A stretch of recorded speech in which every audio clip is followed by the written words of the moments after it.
Hello. So welcome to Paths of Practice. This is a workshop that I do periodically. I did one a couple months ago. There will be another version of this at some point. This one is the 3 essential elements to a daily spiritual practice. So I'm so glad that you're here. This is definitely going to be interactive. So just if I think probably we're all very familiar with Zoom, but if for some reason you're not, just recognize that you have in the lower left, if you're on a computer, you have a little microphone where you can mute and unmute yourself. And so when we get into me questioning you about things, feel free to use the unmute when you're there. If you have not downloaded the workbook, I'm putting the link in the chat. So you can feel free to download that. It'll come with the recording as well. So you can download it later if you want. You don't need to do it now. So I will invite you all for one moment. I'm going to mute you just for the moment. Let's just pause before we start and close our eyes and just set an intention for this hour that we are together. That whatever it is that we need, whatever it is that we have come to this workshop to get, that we are all going to get what we need from the one divine source. This is not personal information that I am giving to you. This is you being inspired by the divine. And that whatever form of information you need to hear, you will hear it directly from the divine. I may be the conduit at the moment, but you are getting the message from and the ideas from the one source, the all-intelligent mind. And when we all embrace that thought, that idea, we're all on a level playing field. So just know that whatever ideas come to you to share when we get into a little bit more of the discussion part, just be brave and know that whatever's coming to you to share may not be for you. It may be for someone in the group. That the answer is always in the room. That's an idea that I got from a mentor of mine, Sarah Cannell. And just know the answer is always in the room. So we all have everything we need every moment. And with that as the premise, let's just look at why are we doing this? Why do we have a daily spiritual practice? Why is that important? Well, I'll begin by talking a little bit about a story. Well, I'll tell you a story.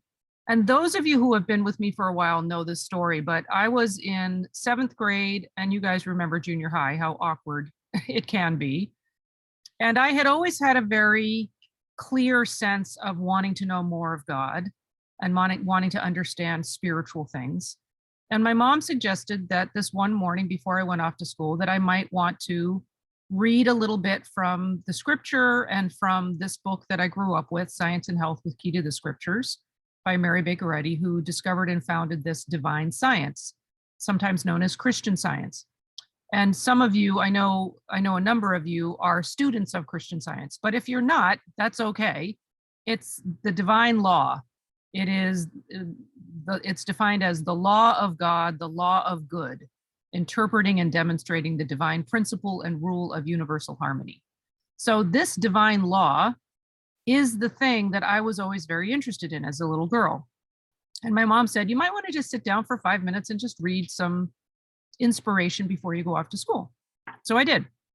And that day was so different from every other day I had ever experienced in school, where I said all the right things, I ran into the right people, everything went well, my schoolwork went well.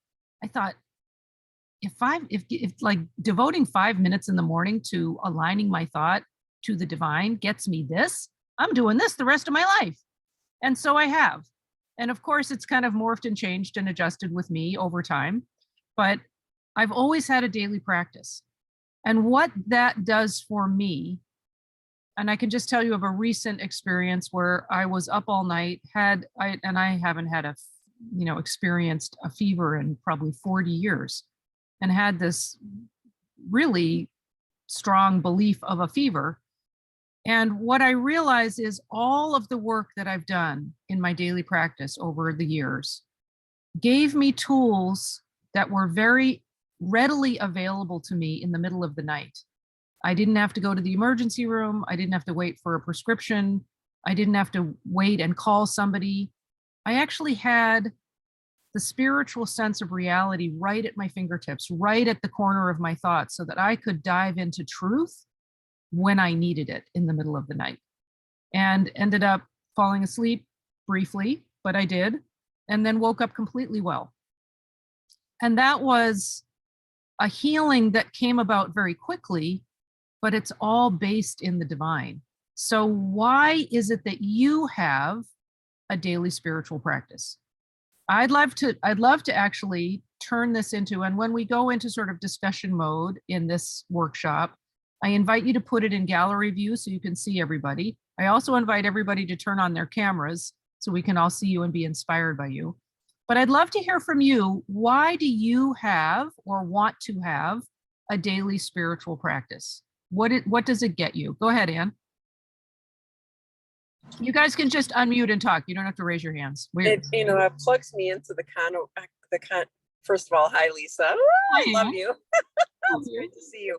It plugs me into the, I feel like our intuition is our plug into God, to the universe, to all that is. So it opens the conduit for me to get the download that's right there for me. And if I jump right out of bed and I don't start with a meditation, or I don't end with meditation, I'm riding on momentum that was created. So it gives me an opportunity to plug in to a stable force and listen. I love that you brought it to the now. If you don't do it now, like this morning, today, you're kind of riding on the fumes from what you've done before. But I love that you brought it into the present moment, because that's actually to me, one of the really key elements, sort of characteristics of a daily practice, is to be very present in the moment. Who else has an idea about why they want to have a daily practice? What is it for you guys? Be bold. You have to unmute. There you go, Peter. All right, I am muted. Hi, everyone. First, I want to thank everyone in the community for such wonderful ideas. I usually am working in the morning. I drive for Uber, and I grew up in Christian Science, and my mom and I would read the lesson out loud, and I loved it because I was doing it with her. And when she passed right before the shutdown happened, I really looked everywhere for relief. And the voice kept coming to me, God is the only answer. So I do the daily practice because I find I thrive. I find I am not reacting when something, it could be seemingly catastrophic. It could be seemingly, not a big deal, but I find that I'm not reacting and I'm going right to, I just go, no, I'm going to keep my thought. Your episode on Peniel was wonderful. And that's the goal, but, is that good, or do you want me to go on?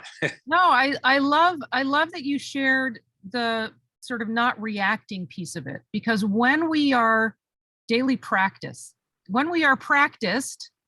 at living by the spiritual laws, living by spiritual law instead of five physical sense law, which is quasi law, divine always trumps the human. But when we're practiced at it, we are like spiritually tuned up. It's like having your instrument tuned. Like, what the response is going to be. Instead of reacting to something, you are able to take the pause. You are able to say, hang on, I can switch from seeing this in the material realm of things and seeing it with spiritual eyes, seeing it with spiritual sense. Now, there may be those of you in the audience who are not really familiar with this language, and I want to make sure that I'm not sort of preaching to the choir here, that we are very inclusive in the language around this, because you may not talk in terms of God or in terms of spirituality, but there is that place in all of us that is a place of knowing, and it is that place of that still small voice. And it is that place of what is the highest sense of who I am. So getting back to the why, there's a book by Simon Sinek, Getting to Why, or Start with Why is the name of the book. Start with Why. And he wrote this with the understanding, and he comes from kind of a marketing perspective, but he wrote this with the understanding of if we don't really know why we're doing something, we don't really have that grounding of what is the intent here, we're never going to follow through with the long-term goal if we have a goal of something. So understanding why we have a spiritual practice is going to give you that foundation of what is it that's getting you to do this every day anyway. If you know that your experience is going to be better, like Peter was talking about, or like Anne was talking about, you know that it tunes you in, it tunes you up to your highest sense of self. It tunes you into that place of not reacting, responding with spiritual acumen instead. Who else has a why as to why you do this as your daily practice? Or why you want to do a daily practice? Maybe you haven't started one yet. Testing. Do you hear me? Go ahead. Yeah, I'm Ken Whitehead. So I like the thought of putting on the spiritual armor, because every day you're just bombarded with aggressive mental suggestions, and I just want to be alert and watchful. Okay, I'm going to challenge you a little bit. So when you say, I want to put on my spiritual armor, I want to be ready, why? Like what does that get you instead of something else? Why? Like, why do you care? Why do you want to respond in a better way? Why do you not want to take on aggressive mental suggestion? And that's a phrase that a lot of people may be familiar with. I don't know. It's that those temptations to feel less than, those temptations to feel separate from, those temptations to feel like you're not worthy or you're not good enough or whatever those ideas are that come to us, that negative self-talk. So why do you want to not pay attention to negative self-talk? I just don't want to be, I want to be the best spiritual representation that I can be and not be dragged down in the mud. I don't know. Well, I like what you're getting to when you're saying, I want to be the best representation. It's like we all are unique and individual as reflections of the divine. And who you are is important. And if we're not being the best version of us, like Ken was just talking about, then we're not contributing to the world the best that can be contributed to the world. Like our little puzzle piece, that's us, no one else can fill it. Only you can fill your puzzle piece. And if you're not fully filling your piece, there's something missing here.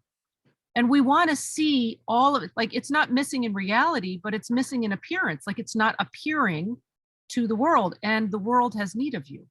So there's a much bigger why to all of this that is about being unselfed, about truly stepping into who you are, truly being the best version of you that you can possibly be, and overcoming whatever it is that's getting in the way of that. And that's where the daily practice, at least for me, comes in very, very handy, because I recognize who I am.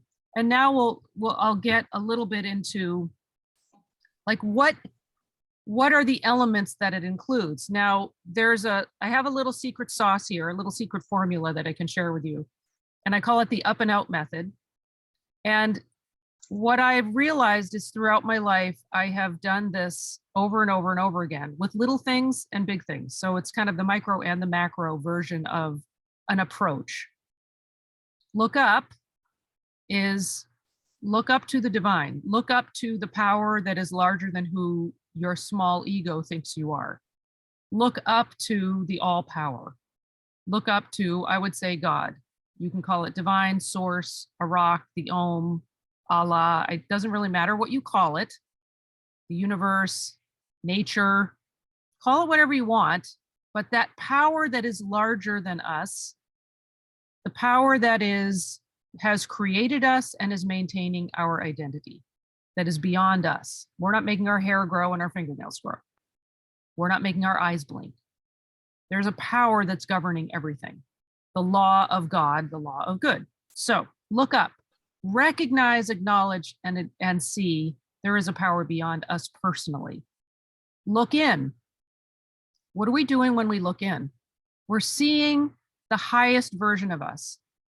As Ken talked about, as Ann talked about, as Peter talked about, who is that version of us that is the absolute highest, that is aligned with our divine nature, that is aligned with the perfect identity that is who I am? Genesis 1. God made man in his image and likeness. Well, if God is perfect, then man's image and likeness is perfect. But what is that perfect version of you? And do you have a concept of that? And if you don't, when you look in, are you hearing negative self-talk? Or are you hearing, this is who I am? And are you able to be in that most humble place of being able to stand on the rooftop and say, I'm awesome? Why? Because God made this. There's no ego. There's no false ego in that. There is absolute, I'm getting the ego out of the way so that I can acknowledge that this idea that God created, me, you, is amazing, truly amazing. And to not be able to see that means, okay, we got some uncovering to do. If we can't see it yet, we will. That's where daily practice comes in. And then look out is express that outwardly. Give that to the world. Serve others. What did I do right before I came on? I prayed to know that whatever is needed in this community is shared through me, through you, through this event, but it's not personal. It's not me coming on and doing something. It's me being the clear window pane so that the divine can shine through. There's a getting out of the way to be transparent. I don't want ego to be here. I don't want false ego to be involved. I want God to shine through. And that's all of us. When we have a goal in the day, God, use me. Who would you have me be? What would you have me do? Where would you have me go? What would you have me say, and to whom? Now, part of that is from A Course in Miracles. What I've added to the top of that is, who would you have me be? Because when we go into looking at our daily practice, and we'll get into that in just a moment, that's what we want to start with. Who would you have me be? Because it's not about going out and doing a bunch of stuff, and getting a bunch of stuff, and having all this stuff. It's about being, and then doing, and then by extension, you have. But you're not doing a bunch of stuff to have a bunch of stuff, and then you can be happy. A lot of times people get it backwards. I want to get this thing, and then I'll be happy. I want to finish this course, and then I'll be fat.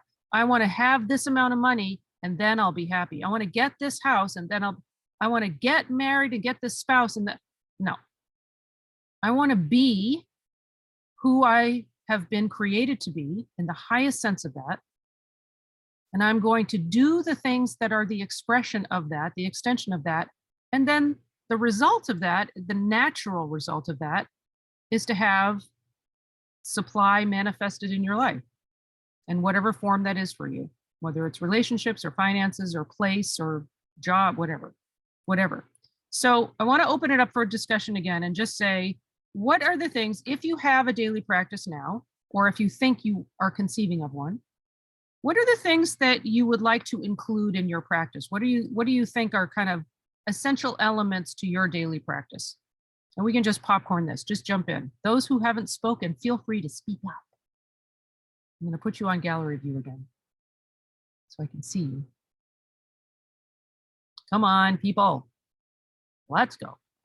All right, this is Ann again. Okay. I'm glad you're a leader. Can't keep my mouth shut when I'm intrigued. what's imperative to me, what I open to in those practices is a quieting down, a listening, and often in the evening it's accompanied with an ask. It's accompanied with, if I was struggling during the day and I'm looking to meet the right person to create this thing, and I haven't been able to, or I discover that there's something that I'm wanting assistance with, that I'm looking for, I ask in the evening meditation, and quiet myself and appreciate, and listen for answers. So often I get the answer in the morning after I asked in the evening. Yeah, asking you shall receive. It's kind of a law of the universe there, asking you shall receive. But I love the idea that your practice includes sort of listening and quieting. So it's quieting. What is it that you're quieting when you do that? I'm quieting the busy mind that's always feeling like it has to be busy, and allowing myself to just be in the moment, to just be breathing, just be listening, just be I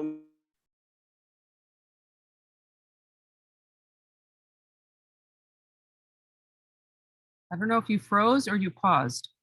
I think you might have frozen. I was hanging on your word. Just be listening, be paused. Okay, and then I think you froze. So one of the things that I really love, thank you, Anne. One of the things that I really love about daily practice, and it, as I said, it's mine has kind of morphed over the years, but it's always had certain elements to it. One is that kind of look up, look in, look out element to it. Like there's always an element of tuning into, aligning with the divine, what is larger than I. There's always been an element of looking within. How am I checking in with myself? How am I feeling? Sometimes, how am I feeling physically, mentally, emotionally, spiritually? You know, the kind of 4 quadrants of the human experience. And then, am I willing to serve and be of service and be used by the divine in an effort to express who I am meant to be in service? So there are always elements of that. Well, who do I want to be in that process? I want to be receptive. I want to be humble. I want to be satisfied. I want to be reverent. And we can go through kind of spiritual qualities. So I would love for you guys to chime in. I know you're not a very talkative group, but we can be. I would love for you to chime in and just tell me, what are the qualities of being that you would like to express in your daily practice? Open and willing. Open and willing, love that. Who else? Preparedness, always prepared. ready with the right, yes, always ready with the right thought, the right truth to counteract or deny whether the suggestion of mortal mind is small or large, but always be in a state of preparedness to slap it down and never let it get one toehold in thought.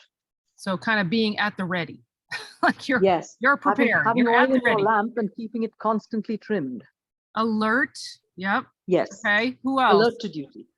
Yep. I like that. Colleen, Annette, Kim. I know. I see you guys. Faithful and courageous. Faithful and courageous. I love that. I love and committed. that. Faithful, courageous, committed. That sounds like my contract. Committed. All right. Faithful, courageous, committed. Tell me a little bit more about being courageous. What does that mean to you? Releasing fear and being willing to listen openly. Okay. And you guys probably are familiar with Brene Brown's work, where she talks about, and this actually came up in Morning Metaphys today, where she talks about courage, that you cannot have courage without vulnerability. And a lot of people think of vulnerability as weakness, but vulnerability in the true sense of the word, where we are willing to let our true self be seen, where that sense of thinking that vulnerability is exposure in a bad way, and so we're afraid of that somehow I'm vulnerable, so now I'm weak, open to attack. Think of it in terms of dropping the ego, that false ego's version of it, and think of it in terms of I'm dropping the ego shield.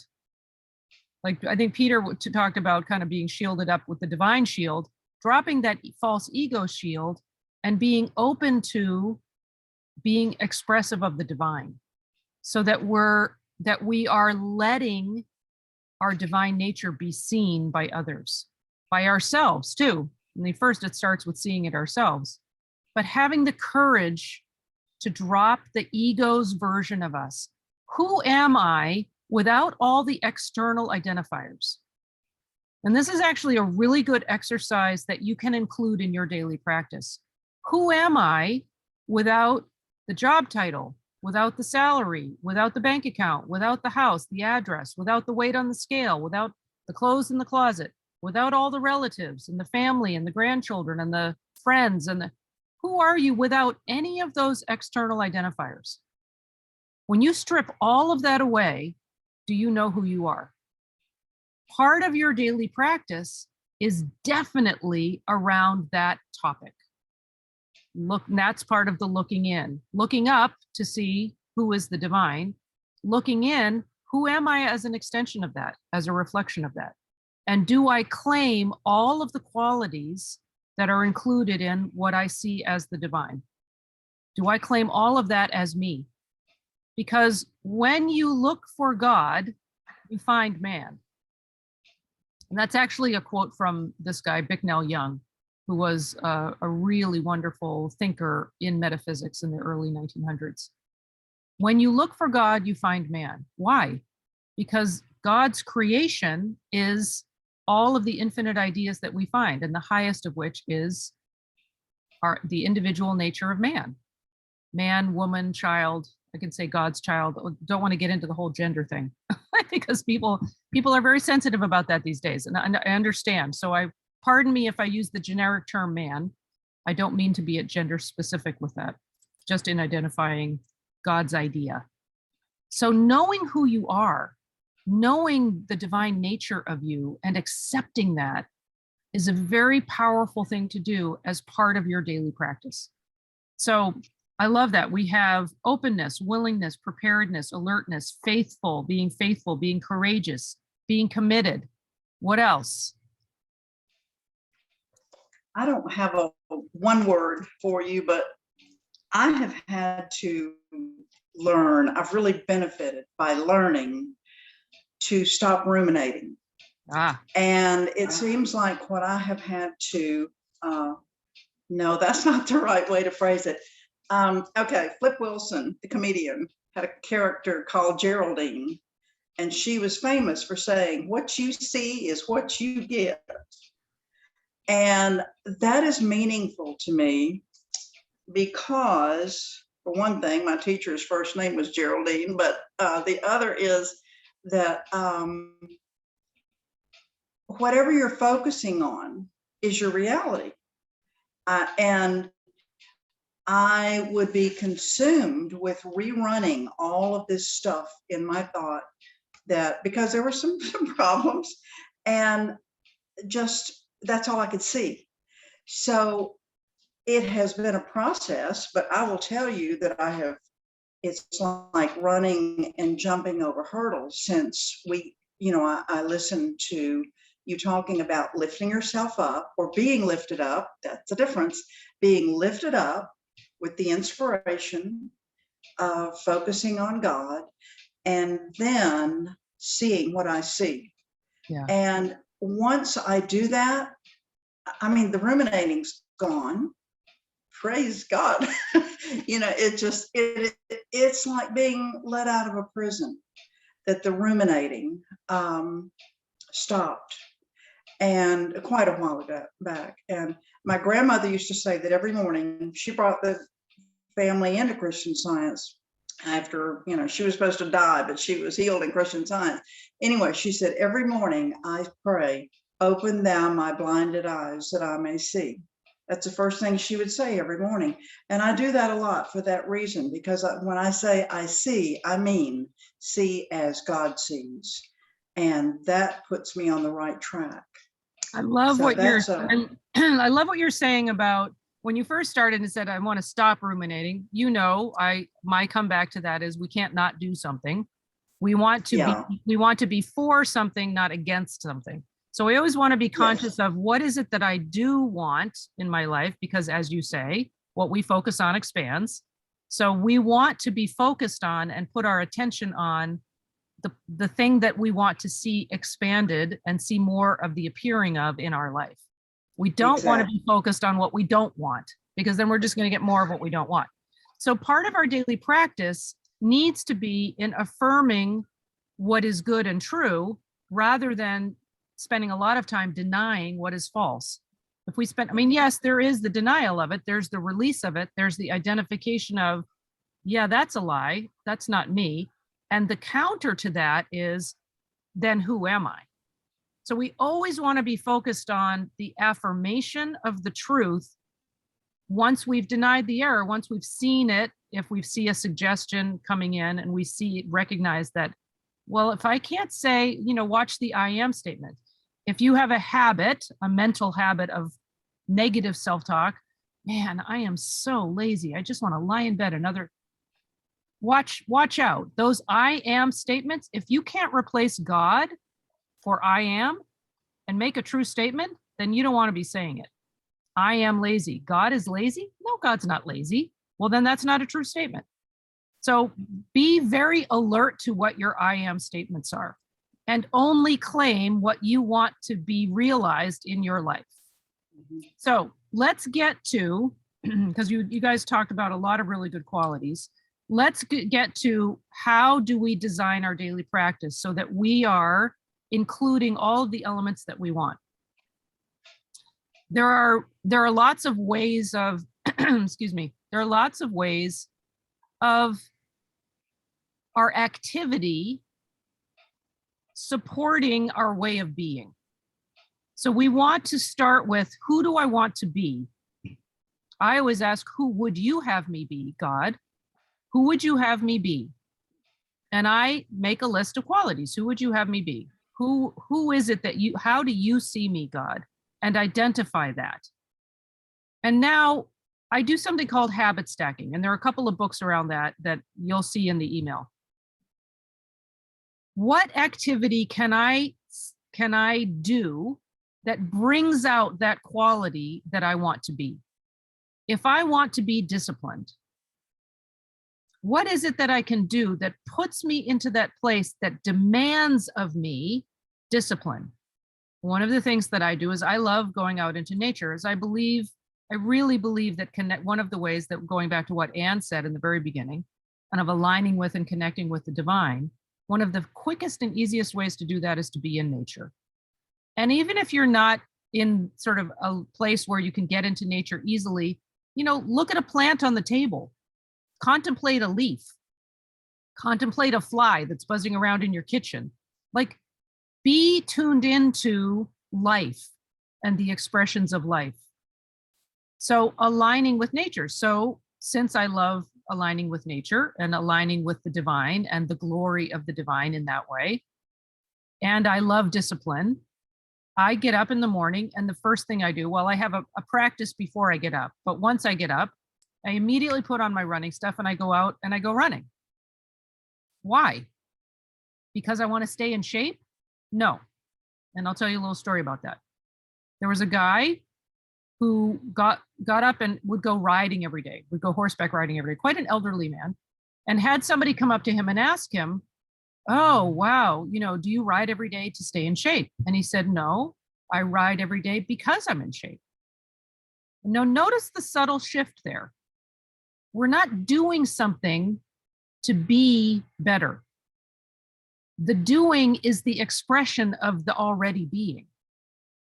So that's why we start with the being. And then we say, okay, what activity can that way of being be expressed in? And if we're working on expressing more of a way of being, What activity demands me to be that, so that as I'm in that activity, what's demanded of me is discipline. What's demanded of me when I set my schedule to go running every time I get up? I'm practicing discipline. When I come back, and sometimes I'll listen to nature, sometimes I'll listen to spiritual podcasts, sometimes I'll listen to books or whatever, but there's always some kind of fresh input there, whether it's from nature or not. Then I have quiet time. Well, I have a lot of meditation time before I even get out of bed. When I come back, then I'm reading. And I tend to read a daily Bible lesson that I've studied all my life. That's fresh every week. And I study that and spend time with that and feel inspired with that. But what am I really doing? Am I just going through the motion of reading? Or am I being in the very present moment, like some of you have mentioned, that idea of being present and being aware of this moment? There is only now. There is no past, there is no future. And if you haven't read the book, Eckhart Tolle's book, The Power of Now, I highly recommend it. It's a wonderful book. And it really helps us get into a lot of what it says in the Bible, a lot of sort of ideas around different thought traditions that all say the same thing about this present moment. Quantum physics has confirmed it. Spiritual texts confirm it. There is only now. The kingdom of heaven is within you. There is only this moment and this now. So when you are studying spiritual text, whatever that is for you, whatever form it comes in for you, be very present with it. Allow the inspiration to come through. If you're in the habit of just listening to a lesson or listening to a podcast, I challenge you to read it. I challenge you to write notes about it. I challenge you to take it on from different angles so that you are exercising different aspects of yourself. You're exercising different aspects of the way you approach something and the way you absorb the information. When we're listening to something, that's great. You get it on one level. But what that doesn't do is it doesn't allow you to really pause and hear the voice of God. It doesn't allow you those moments of stillness in between the words, where if you're reading something, you very naturally pause. You either hear your own voice reading it, or you'll hear inspiration come through, and you'll see something in a way that you've never seen it before. Being open to that is really important. So I build my morning, and it's, at least a couple of hours long, usually longer. I build my morning so that the way I want to be, who I am, is brought out through my activities. But I'm not doing the activity to get that. I'm doing it because I'm that. So I run, I read, I listen, I spend time in nature, I sit in silence. Before I get up in the morning, I do meditation where I'm listening. A lot of times people have described prayer as talking to God and meditating as listening to God. So when you are listening, be still and know that I am God. When you are listening, are you truly open to hearing the inspiration that is yours? And that's what we know of as the Christ, truth consciousness. You don't even have to think of it in religious terms. You can just think of it as the true idea of voicing good. This is a definition, one of the definitions from Mrs. Eddy. The true idea of voicing good, the divine message from God to men speaking to the human consciousness. Are you open to that? Are you in this present moment open to what the Christ is saying to you in every moment? Because it's always available to us. And have we built into our daily practice a way of doing that? Okay, I'm going on, and I need to stop talking for just a moment because I want to get to the workshop. I mean, the worksheet. So if you haven't downloaded it, don't worry, because you can download it when I send you the recording of this. There's a chart, and you can just do this on a piece of paper too. across the top, put look up, look in, look out, going across the top. And then down the side, who would you have me be? What would you have me do? Where would you have me go? What would you have me say, and to whom? And this is all on the worksheet, so you don't have to remember it, but that's kind of the architecture of this. So what you want to do is across the top of your worksheet, who would you have me be? You want to talk about, okay, when I'm looking up, what qualities am I expressing when I'm looking up? And some of you have shared those qualities. When I'm looking in, what qualities am I expressing when I'm looking in and when I'm looking out? So put down what that is for you. And then when you get to what would you have me do, what activities you're going to include in your daily practice, what are the activities that demand those qualities of you? So running was kind of a good example. If I want to be disciplined, running is a good way to do that. If I want to be disciplined, getting up and doing a certain thing in a certain way at a certain time is a good way to kind of practice discipline. Or to always make my bed when I get out of bed. To always put the pillows back in place and not just leave them lying on the chair on the side. Discipline. Okay, but I'm expressing discipline when I do that.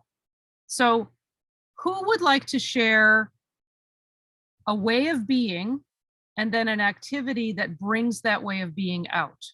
I'd love to hear from you guys.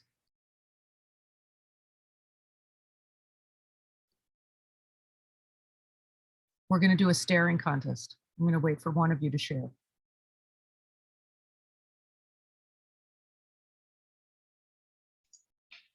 Okay, I'll try not to make this one so long. I walk. I You walk walk, okay. in the cool. I walk. It's cool. It's bright. The palm trees swaying are absolutely gorgeous. And all of that just feels like the activity of the Christ. It is uplifting. It's beautiful. And I have picked up some bulbs from underneath neighbors' lilies that fall onto the sidewalk. And I brought them home and they sprout. And so every morning I check my flower pots for the appearance of these little sprouts coming out of these hard knots, which were dried up. But I found them and I planted them in rich soil and I kept them watered and I put them in the sun. And when it's too bright, I pull them out of the sun. Okay, I'm going to All of challenge you, that Annette. is here. I'm going to Okay. challenge you. So that sounds great. It all sounds good. But who are you being in the process of doing that? Like you're telling me about the doing, but who are you Yeah. being? It feels like an expression of love. It feels like an expression of life. It's exciting. So who are you being? Who am I being? The nurturer. A nurturer. Okay, you're being nurturing. Yeah, Yeah. I'm You're being faithful. and alive. I'm being alive. Okay. I'll tell you, folks, some You're days you don't expressing really life. You're want to be being alive. lively. You're being expressive and lively. But do you see Yeah. how we are so trained to think in terms of doing? We are so Yeah. completely trained to think in do. But it's opportunities also. It is. But let's let the Like, opportunity. Here's this little dried up, yeah. Yeah. So Seeing see, a little dried up knot sprout something. It's an opportunity. It's, I don't know. So- Talk some more about that. you're grateful for expressions of life. Mhm. You're perceptive of the glory in what looks like a limited circumstance. You're seeing beyond that and utilizing your Yeah. spiritual sense, right? It's You're being certainly perceptive. nothing that I can create. Yeah, I can't make that thing pop out a little green thing, and these lilies get as big as a Volkswagen, so I'm excited. So But you're it's- grateful for expressions of life. So you're expressing gratitude and you're Yeah. saying, okay. But It's just wonder. There's a sense of wonder. Now, that's a word I love, a sense of wonder. And I don't mean I'm wondering. I mean, it's like awe. yes. Just a Yeah, sense of but see wonder how- of the glory of See how taking just a minute just challenge ourselves to go a little bit beyond the surface answer. Mhm. And I you like got that. to that sense of wonder, which is a really glorious quality, truly glorious quality of wonderment, that I want to be in wonder. Like if you wrote that down as something that you want to have, see, here I am going with the having, the way of being that you would like to be expressing in your daily practice every day, that sense of wonder, how Mhm. great is that? Like that's really specific. And then what is the activity that brings out a sense of wonder? Going for a walk, seeing nature, recognizing in nature what is wonderful, wonder-filled. So that's how looking at this from who would you have me be really shifts us into a deeper level of understanding of what's actually going on here. We're not just going through the motions, and being very presently aware of what is it that I'm paying attention to? What is it that I am expressing of my way of being? Who am I being in this moment? Am I just going for a walk and kind of walking by all the stuff? Or am I being in wonder? Am I engaging with the wonder of my surroundings and seeing with the spirit through the spiritual lens? Okay, cool example. Who else would like to share a way of being and then some habit stack, some activity that brings that out for them? Well, the first thing I do before I even get out of bed, as I open my eyes, is declare that there is only one mind, and that mind is the mind I reflect, and I of mine own self can do nothing. And I asked God, I said, Father, open thou mine eyes to be of service to you, to thine for thee, and let me be an instrument of, the hymn we have on consecration. Take my life and let it be consecrated, Lord, to thee. So that's what I put myself in a position of, I want to be of service to you, to thine, for thee, before I even get up. And then I ask him in all humility, guide my every step to be that element of service in his service, not having an agenda of my own.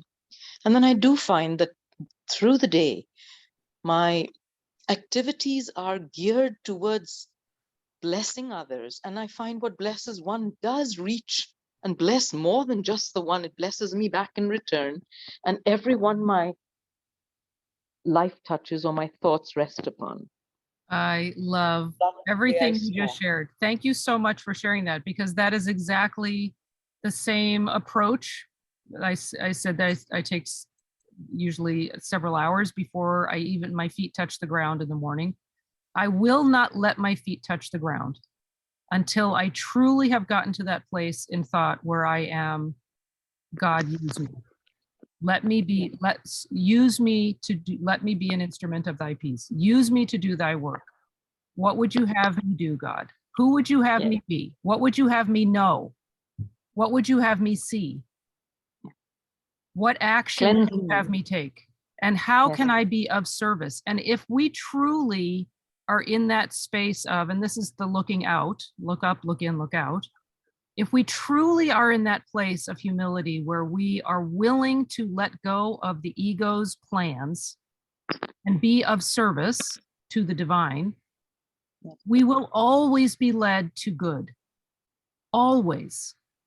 That's just a law.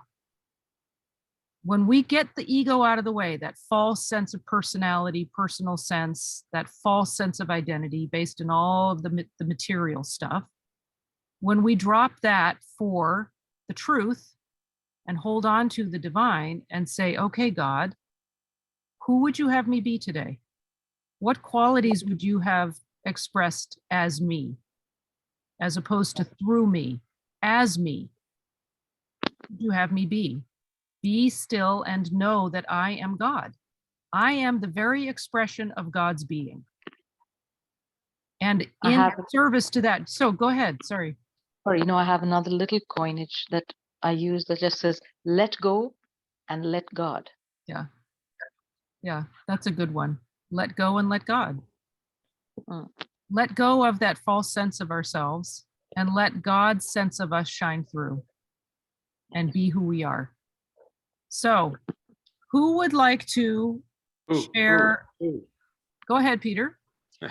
Yeah, I'm sorry. Thank you. My sister's coming over in about 5 minutes, so I'm going to have to hop off, and I'm sorry about that. I just want to thank you again. Lisa, you've got a wonderful sense of humor. I know you're just expressing God, not just. Like you've said so often, this stuff works. And because of you, when I'm kind of waking up and I got an hour left in bed before I get up very early, you know, I'm thinking, God is here, all is well, I am loved. And I'll take some nugget. It might be, I've been working with your Bicknell Young quote, and improved belief is really a divine fact more perfectly understood. And I'll chew on that for a while, maybe while I'm getting dressed. I'm out, usually I drive for Uber in the morning. I like to be out by sunrise. That's my nature. And it's just so glorious. And then I strive to be a light burning on a hill that cannot be hid. And darn it, you know, and this isn't the best option, but I do listen to the Bible lesson in my car. And on my screen, it'll say Bible lesson. I'll stop it, I'll pause it, but people will get in, and very often they say, oh, Bible lessons, you know, I'm reading 2 Corinthians, or you know, my church has a lecture coming up and I might have an invitation. You know, I see so much of God's idea shining in my writers, and it's really, love is expressed in love. And I thank you all. I'm gonna mute myself off, and I'll talk to you all another time. Thanks for being here, Peter. And I really love what you shared about your riders and having the Bible lesson kind of showing on the screen there. We want to, in the sort of the looking out part, and you guys can go through the worksheet, so I don't really need to take the time here to do that. But when we think about looking out and being the expression, the highest sense of ourselves, there is a tendency to limit what that expression will be, or to have some design on it humanly.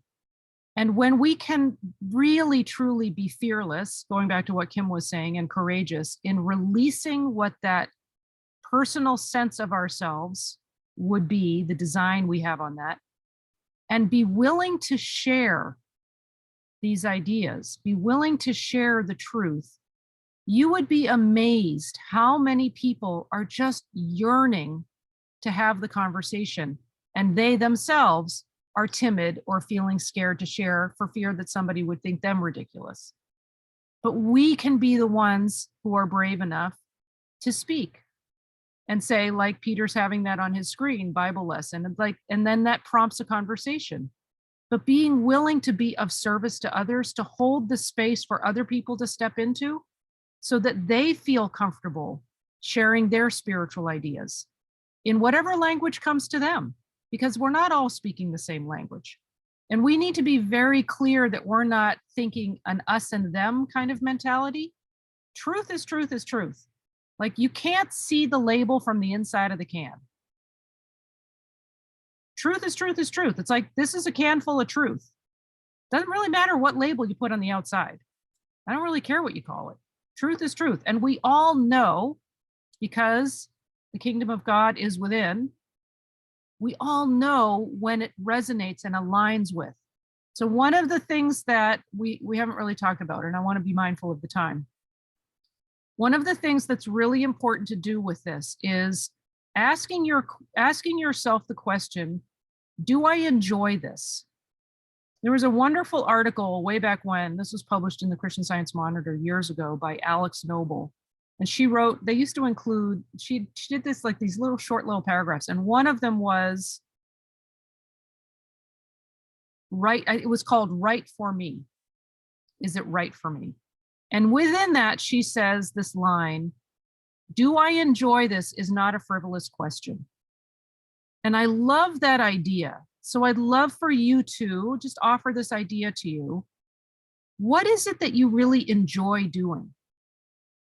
Because a lot of times, and this is just a little trick to go backwards the other way, a lot of times what we truly enjoy doing is bringing out those qualities in us that we enjoy being.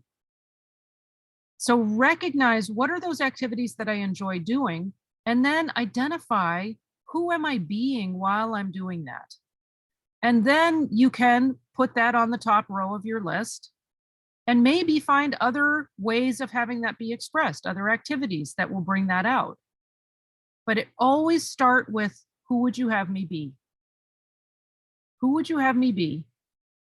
Who am I being when I'm looking up to the divine? Who am I being when I'm looking within? And who am I being when I'm looking out? Am I creating an atmosphere where other people can step into their highest being? Am I expecting them to step into their highest, or am I limiting them by the way I'm viewing them? How am I viewing others? So this is definitely part of your practice. Look up, look in, look out in your ways of being, in what you're choosing to do. And are you putting on top of your habits, habit stacking, like before my feet touch the ground, I am in gratitude for being able to be of service. I am able to impart truth, health, and happiness. I am able to be of service to God.